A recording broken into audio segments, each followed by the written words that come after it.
Hey, this is Nev Lapwood here from Snowboard Addiction, and I'm going to give you a quick tutorial about how I wax my snowboard. So, waxing a snowboard is something that, again, I probably do every 5 to 7 days of riding. You can get really, really nerdy about waxing, especially if you're a ski racer or a snowboard racer. I don't race, I'm more of a park guy, freestyle, just like to have fun on a snowboard. But in saying that, I still like to wax my board, because having a well-waxed board not only lets you ride faster, but it just lets you ride better. It keeps a smooth kind of friction between you and the snow where you're not gripping, so you can ride longer, you can ride better, and you can ride at the speeds and at the different tricks and speeds you want to ride at. So, got my little box of gear. There's two main things you need for waxing. Obviously, you need wax. There is tons of different brands of wax to buy. This one is Burden Wax. I bought it off the Burden website. I've been using it for a few years and it seems to do me just fine.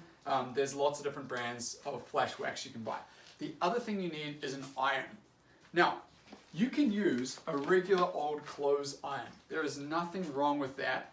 If you do, don't go and iron your clothes with the same iron that you wax a snowboard with, because then you're going to get wax on your clothes, which will not be good. So like this here is an iron that you can get at Walmart for like 20 bucks, right? This iron here is a snowboard iron, and it's really not that much difference. So this one's Beaver Wax, which is a Canadian wax brand. Just so if you guys don't know, we're up here in Canada.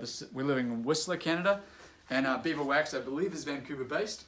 I don't have any deal going with them or anything, but this iron seems to work pretty good for me. So that's what you need. You need an iron and you need wax. All right. So this is one of my snowboards. This is actually a snowboard I was riding today in the park. Oh, actually, no, I was riding with my son. We had my 2-year-old up there today. And it's a twin tip park board. And if you have a look with the video, you can kind of see that the edge of the snowboard, I don't know how well you can see this on the video, looks a little bit more dry than the midsection of the board. And that's because when you're snowboarding, you're almost always snowboarding on the edges of your board. You know, every heel edge turn, toe edge turn, heel edge turn. So the wax of your board generally gets more use on the edges than it does in the middle. And if you start to see your board looking dry and like looking almost white or like kind of grainy, that's a good symbol to say that you should probably wax your board, because if you wax your board, it's going to be smoother, it's going to be nicer to ride. So I've plugged in the iron, it's heating up, it might take a minute to heat up. Now this wax has never been opened, so let's open it up. All right, got an iron, got a wax. If your board is super dirty, you can do things like get base cleaner and stuff. If you're just waxing for general park use, you don't really need to do too much stuff like that. Pick up the iron, take the wax, you're going to put the wax against the iron, and this is how I do it. So I'm going to do, right now I've got the wax against the iron, and I'm trying to get it to where it's kind of like running. See that? And I'm going up and down the edge here, and I've got this kind of running wax line.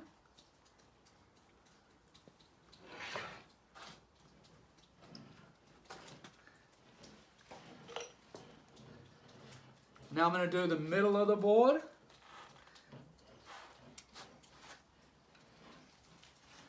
I've got this almost running wax line that I'm going.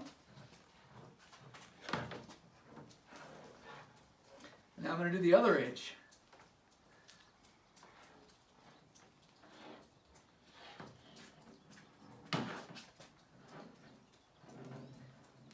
So that's it, all the wax is on the board now. Now I'm going to start melting that wax on. So if you watch right now, I've got the iron flat with the board, and I'm slowly moving it up the board, trying to melt that wax in.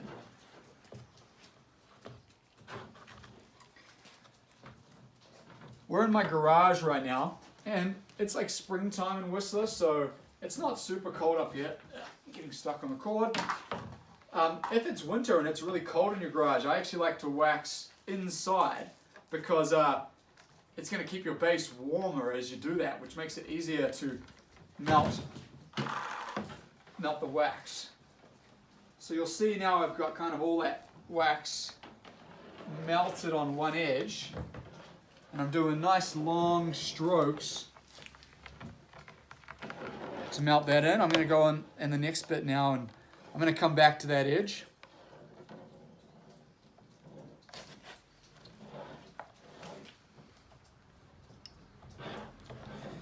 And as you melt the wax, you can kind of see it spreading out. So I'm trying to make sure it covers all the different parts of the snowboard.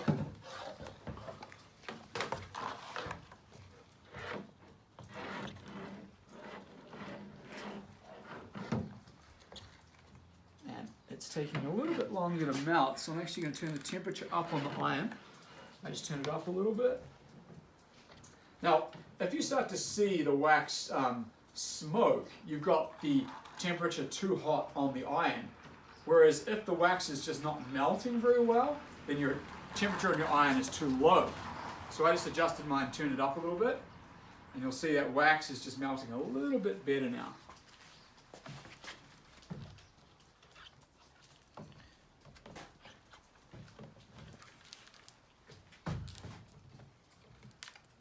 Yeah, it's definitely melting a lot better now just by turning that temperature up a little bit.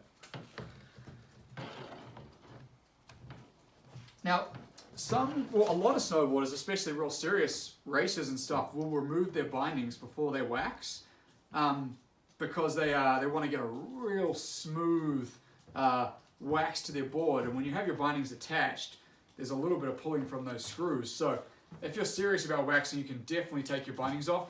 Because I'm just trying to get a nicely lubricated board that works well in all conditions, I don't get too serious about taking my bindings off. Again, I'm not waxing for racing. I'm just waxing for general riding, all mountain freestyle riding. And here we go. Now I'm on the toe edge of my board.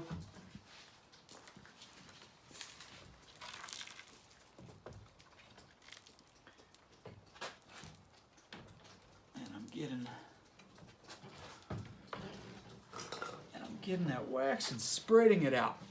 And so you'll probably see now on the camera that there's a fairly even spread of the wax over the entire board. So what I'm going to do now is some long strokes on the board. Now that it's all smoothly kind of melted over, I'm just melting a bit more of that wax.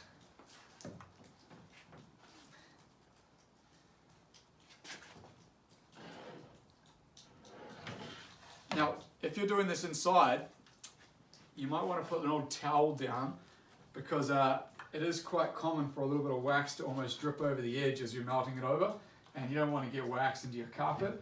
So, good idea to put an old towel down if you're waxing at home, inside. And most of the winter I actually do wax inside because it's warmer. I'm just waxing in the garage today because it's springtime and it's fairly warm in our garage today.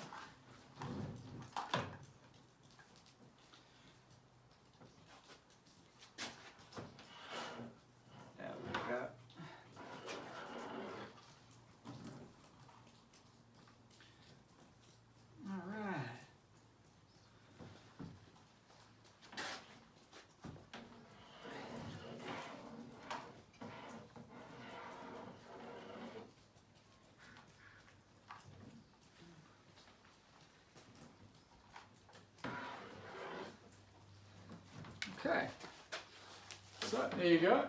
If you come over here, you will see that I have basically spread out wax all over my board.